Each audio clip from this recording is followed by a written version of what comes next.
am going live today to talk about haunted travels that I've been going on in the past year. So this is going to be October 2022 into October of 2023. So before I start, I just want to say hi to everybody, and of course a big thank you to my Patreons, a huge thank you to my mods. I did go to Seattle and Portland most recently, and I also went to Clay Illume, if I'm saying that correctly. I'm not sure what language it is. And I went to Hood River in Oregon.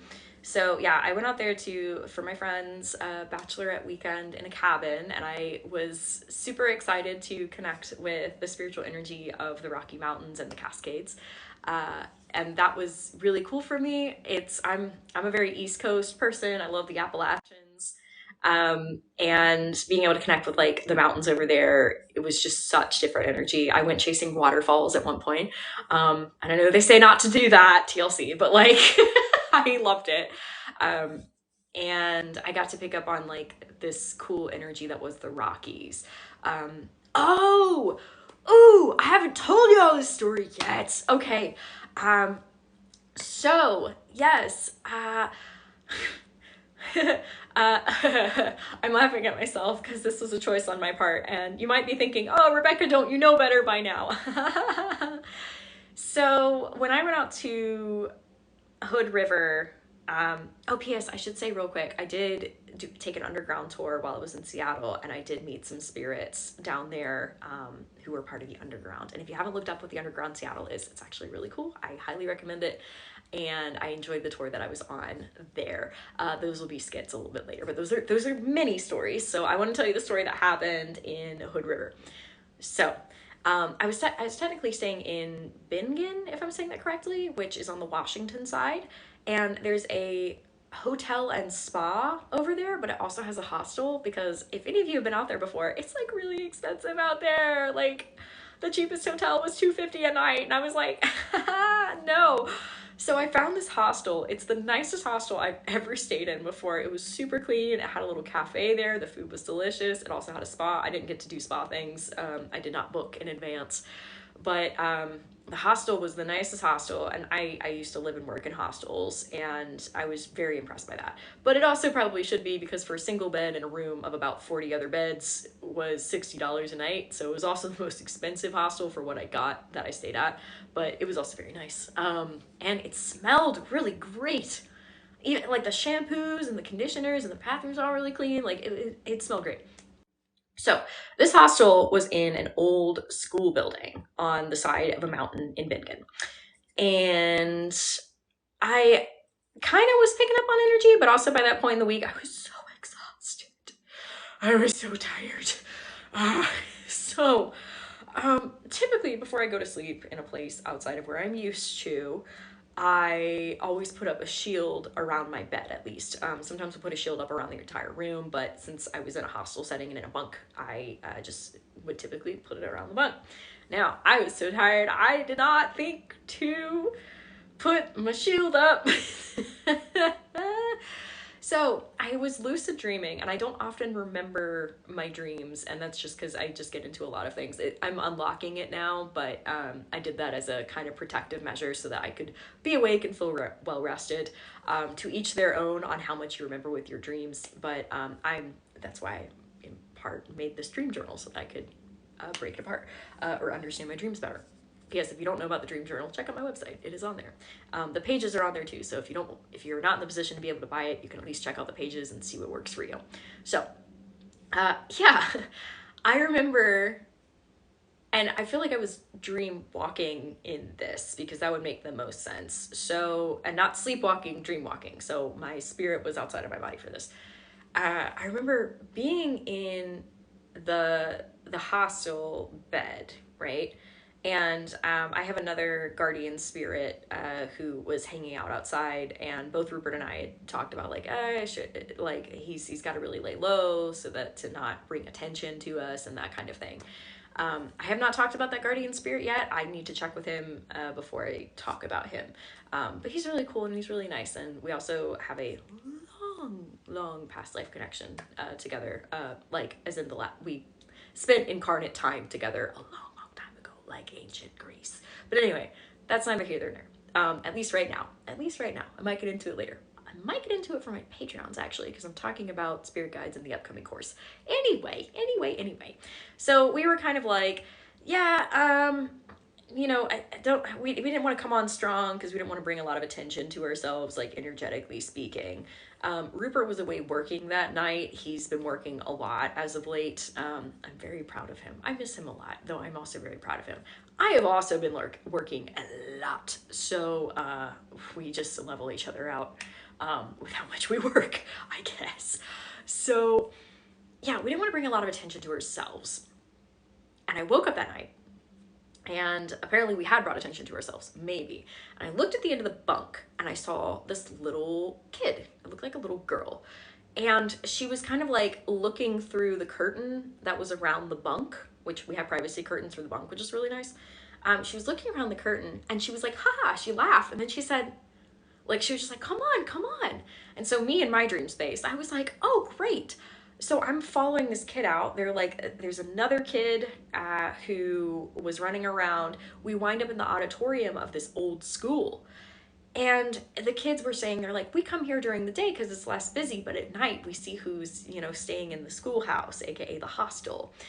So I was like, cool, you know, and I'm just walking around this old auditorium, and then all of a sudden, it is like astral projection, but it's I was dreaming at the time, so it's kind of like lucid dreaming, but it's astral dreaming. That's what I should say, astral dreaming. So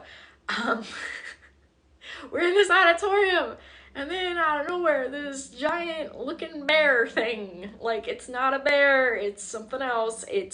Like, it did this thing where it was coming up like out of the wood floor of the auditorium, and it was like doing this thing, and it was huge. Like, at least 10 feet, not even on its, like, just 2 feet. Like, it was standing there, quadruped, 2 feet. It had, like, I think I remember, like, little horns, but it looked like a giant bear amalgamation thing.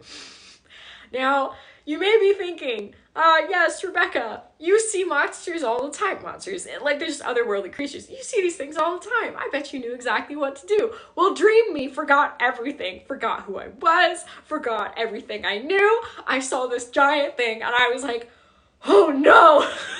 So I run out of there. The kids scatter, because they know this thing. It came from inside of the mountain, and it was coming out because apparently the energy frequency had been disturbed by, I guess, my presence and my folks being there to make sure that I was protected.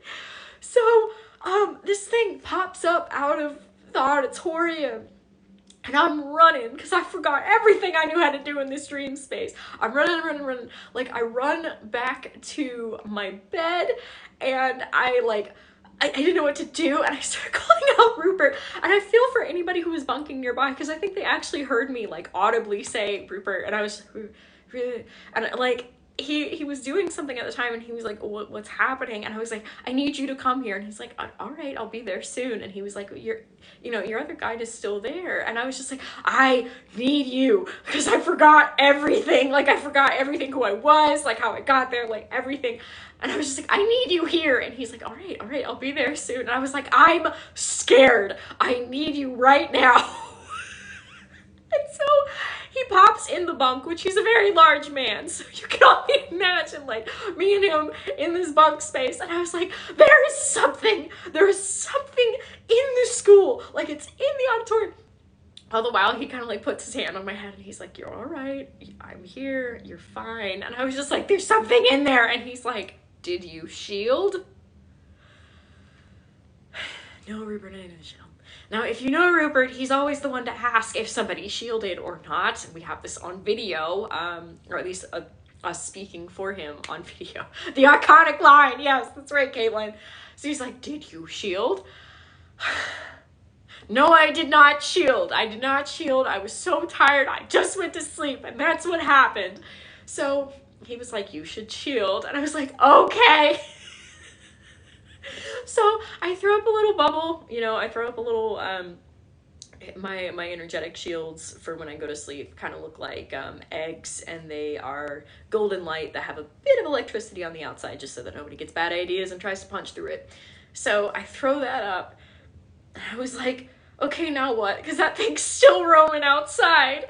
And he basically said he was gonna stay until I was asleep, and I was like, okay. And I was like, oh, it was really scary. And he was like, did you forget who you were? And I was like, yeah, I did. I forgot everything. So apparently Dream Me and Awake Me need to have a better understanding of one another. Because Awake Me would have been like, hi, who are you? Where did you come from? Ah, you come from the mountains. Dream Me was like, I don't understand. So here's what's wild. The plot thickens because Rupert was making sure that I got to sleep okay, because I was having a moment. And then I do need to make a shirt that says, did you shield, with a disappointed Rupert look. I do have a thing for merch on my Patreon. I think I also posted it on my Instagram some time ago, just as a picture, but it says, did you shield, and it's over the Welsh flag. So yes, there's more. So the next morning, I'm talking to Catherine, and I was like, there was something wild. Speaking of that, I just got a text. Okay, cool. I was talking to Catherine, and I was like, do you remember your dreams? Because we talk about that all the time. Like, do you remember your dreams from last night? Because we do work in our dreams.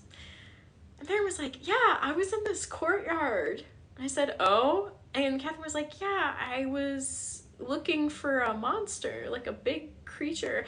Theron starts to describe the same thing that I had saw the night before, and then proceeds to describe the courtyard that was where the spa was, right outside of the hostel. And I was just like, okay. And I was just like, did I call you last night? Like, did I go to sleep? And I was just like, Catherine, save me. It's possible that Rupert actually called them, basically so that he could stay and like make sure that I got to sleep, and Theron to be able to do that. So we're all tag teaming here for when I forget who I am and what I can do. So yeah, that was fun. That was the supernatural thing to happen when I was on the West Coast. Thank you, Erin. You know, while we're on the subject of me forgetting who I am in dreams, I do have another story for you. And then I'm going to talk a little bit about New Orleans. So, I haven't told this story either, I don't think.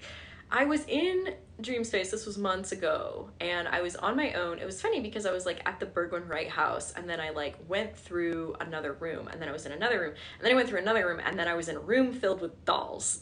Specifically, haunted dolls. Now, y'all know how I feel about haunted dolls, and if you don't, well, it just kind of confuses me why something incorporeal would choose something corporeal after they've passed. So yeah, I'm in this place with these dolls, right? In my dream space. Okay, so I'm astral dreaming at this, and it's a Raggedy Ann doll. It's a Raggedy Ann doll that was just surrounded by a bunch of other dolls, right? And I'm on my way out of this room, and this doll said something insulting to me, and it was still me, so I turned around and I was just like, what did you say to me? And then the doll was like, oh, you can hear me? And I said, yeah, I can. Why did you say that? Now, Dream Me apparently was not shielded. Dream Me was also very dreamy.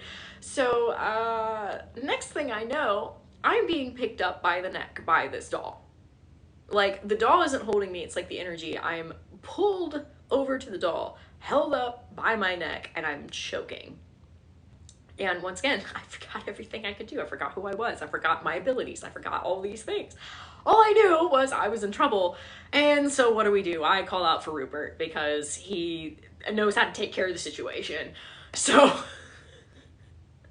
I call out for Rupert. Once again, I did wake up actually like verbally saying his name, but I'm choking out his name to be like, help, you know, like, Rupert, help.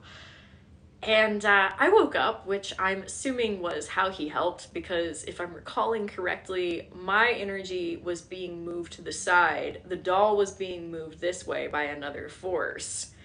And then I woke up.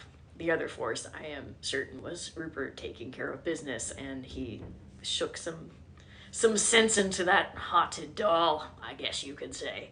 So, who are you gonna call? Rupert, yes. Or who am I gonna call? Rupert. Or Catherine in this case. Well, in the previous case, apparently. So, yeah. Just a reminder, these are the things our guides can do for us. Rupert, I've defined as a guardian type more, but his energetic signature, having done the work that he's done, as well as merging with fuller parts of himself, his frequency does resonate more with a spirit guide at this point. Though, just because I am very specific on the differences, I describe him as a guardian in this case. So yeah, remember, your guides are there for you. Your guardians or guides, those who mean you well, they are there for you. And sometimes all you have to do is remember to call out for help. Last story I'm gonna share is going to be from New Orleans.